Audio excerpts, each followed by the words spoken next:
इसके बाद यीशु ने ये जानकर कि अब सब कुछ हो चुका, इसलिए वो उपदेशास्त्र की बात पूरी हो, कहा मैं प्यासा हूं।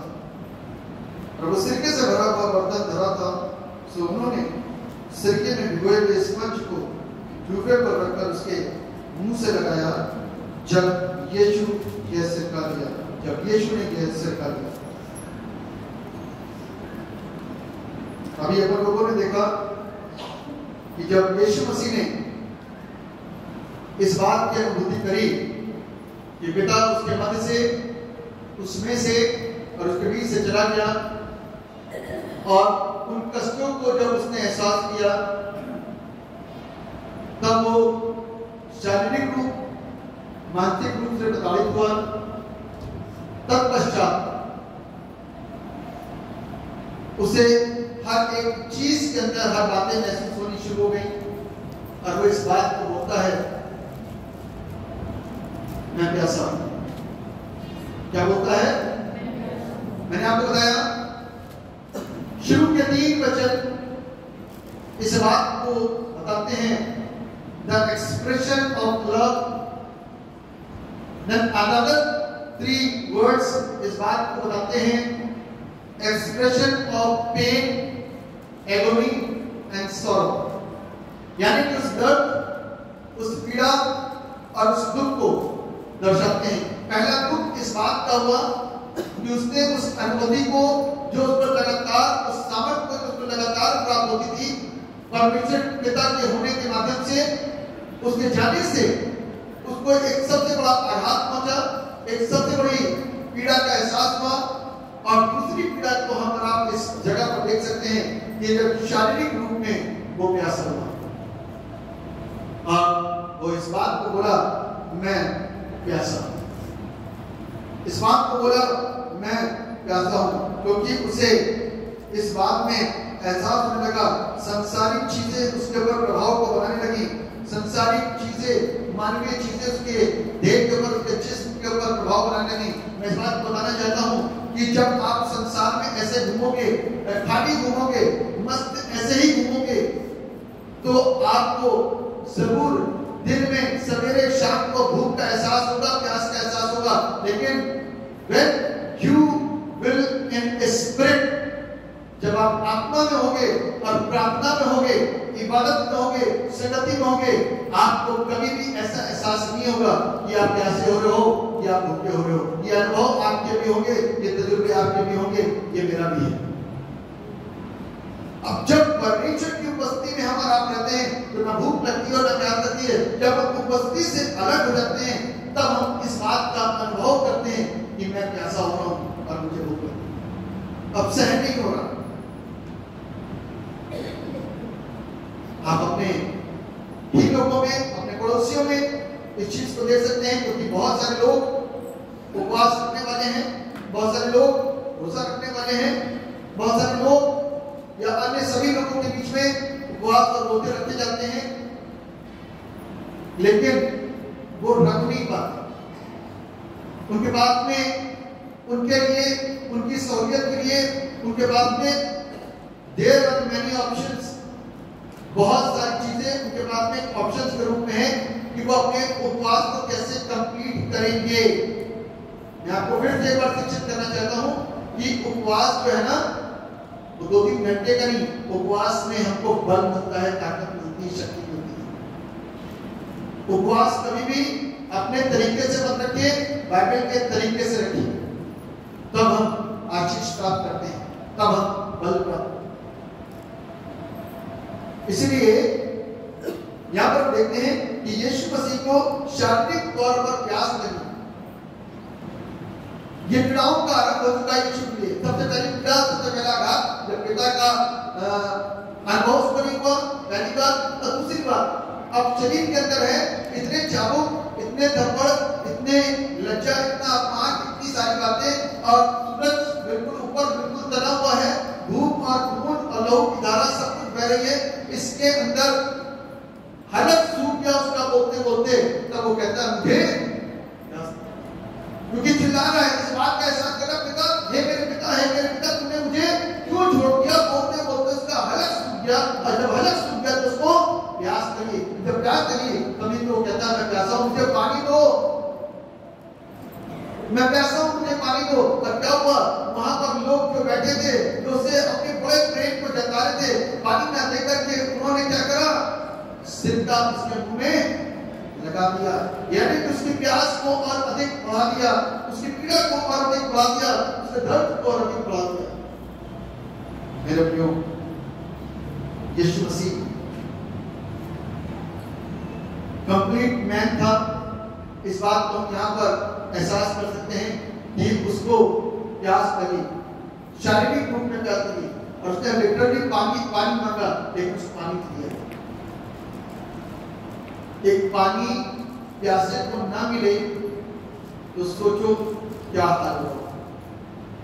एक छोटा सुधार दे, आप एक ऐसी यात्रा में हो, ऐसी गृह यात्रा में हो और आपके पास पीने के लिए पानी ना हो, गर्मी का वक्त हो, आपके साथ आपके बच्चे हो और 70, 80, 100 किलोमीटर तक पानी की कोई दुकान ना हो, और बस उस समय एक बार बच्चा बोलते प्यास लग रही है, और एक दिन और बोलते हाँ प्यास लग रही है, और आपके पास पानी एक बूंद भी नहीं है, अगल बगल कोई पानी का कोई सोर्स नहीं है, 100 किलोमीटर तक पानी मिलना नहीं है, तब जो तड़प होगी एहसास करने पे, तब पूछो, तब सोचो कैसा अनुभव मेरा और आपका हो सकता है।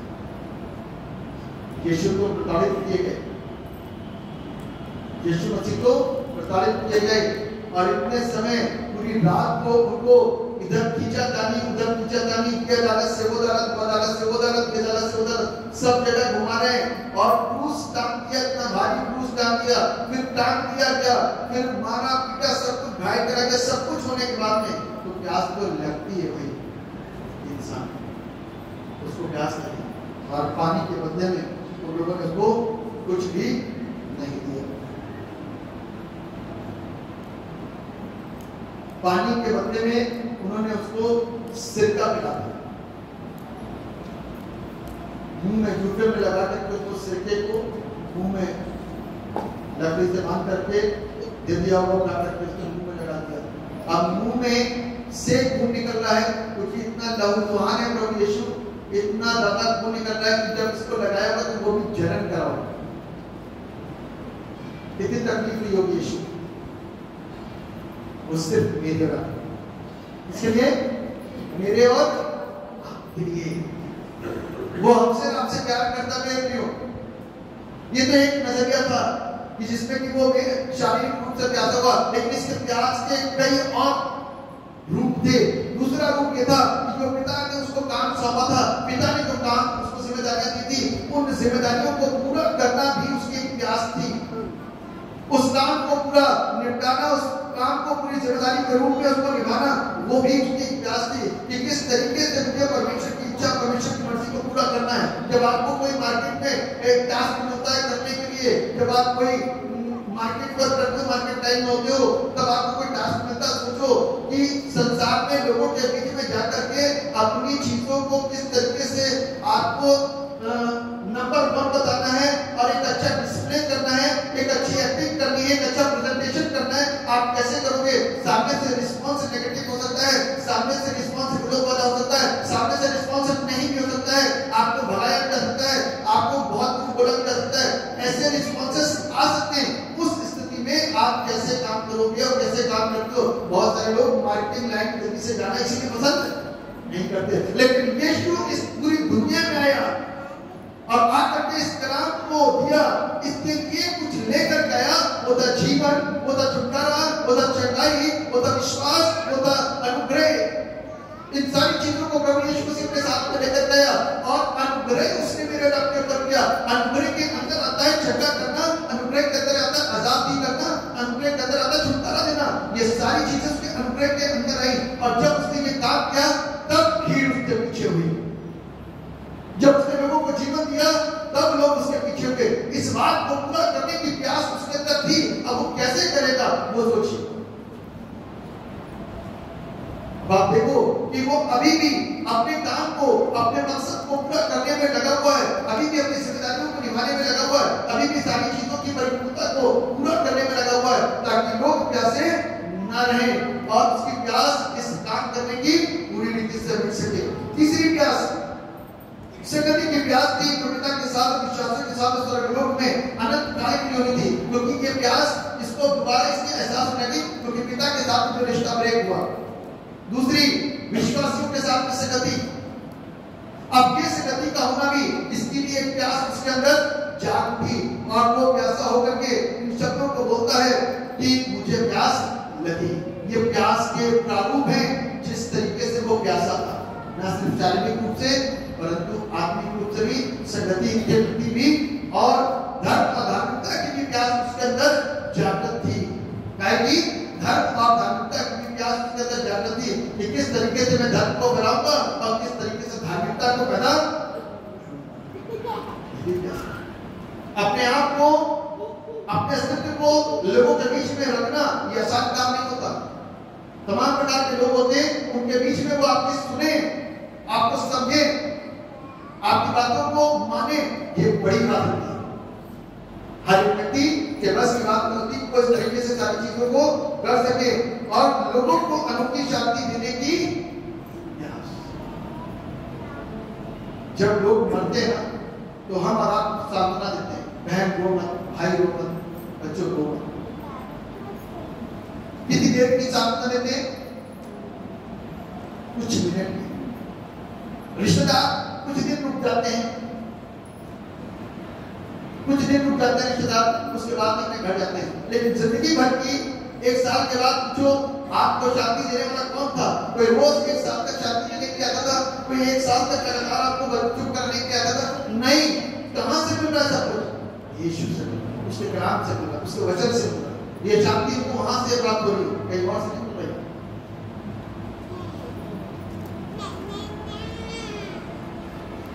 This was the thirst, ये प्यास थी जीसस की, यीशु की प्यास थी। ये जिंदगी का लक्ष्य था, पिता की मर्जी को पूरा करना, लोगों को सही दिशा में ले जाना। एक शारीरिक प्यास और एक आत्मिक प्यास। आत्मिक प्यास के अंदर इतनी सारी बातें हैं। शारीरिक प्यास के अंदर तो क्या होता है? पानी, कोल्ड ड्रिंक, जूस, जो शरीर को दर्द करे। ये एक वैरायटीज है प्यास को पूरा करने की। लेकिन जब पानी की प्यास होती ना तो जूस वहां काम तो नहीं करता। जब प्यास सिर्फ पानी की होती ना, ठंडे पानी की प्यास होती है, वहां पर कोल्ड ड्रिंक काम नहीं करती। हाँ ये है कि काम चल जाता है, लेकिन प्यास यदि पानी की होती तो इंसान की पानी से ही प्यास। ठीक उसी प्रकार से आत्मिक प्यास के लिए परमेश्वर ने कितने तरीके से सिखाया। जब आत्मिक रूप में लोगों को बढ़ाना होता है, लेकर जाना होता है, उसके लिए परमेश्वर को कुछ डिस्प्ले करना है। और वो डिस्प्ले प्रभु ने लोगों के बीच में कैसे करता? लोगों को जीवन दे करके और उनको ये परमेश्वर का प्यार है, ये परमेश्वर की मोहब्बत है जो उसने सदा अपने लोगों के बीच में करी।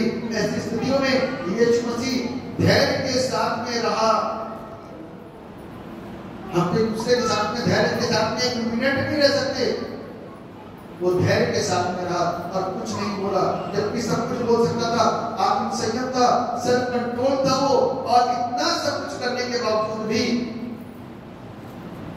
यीशु को काफिलों के साथ। लेकिन आज हमारा मुक्तिदाता उद्धार करता है, हमारे बीच में काम करता है। आज हम उसको कैसे देखते हैं? क्या हमारे अंदर उसकी प्यास को देख करके कुछ प्यास बढ़ी? उसने तो अपने पिता की इच्छा को पूरा करा, और जब पिता की इच्छा को पूरा कराना तो अपने चेलों से कहता है, मैं तुम्हें कुछ आज्ञा देता हूँ, जाओ जा करके लोगों को क्या करो। और उन्हें ये प्यास यदि हमारे अंदर आ गई तो बहुत अच्छी बात है। पढ़ लीजिए एक मिनट में मेरे लिए भजन संहिता उसका 42 अध्याय, उसका पहला पद को एक मिनट पढ़े।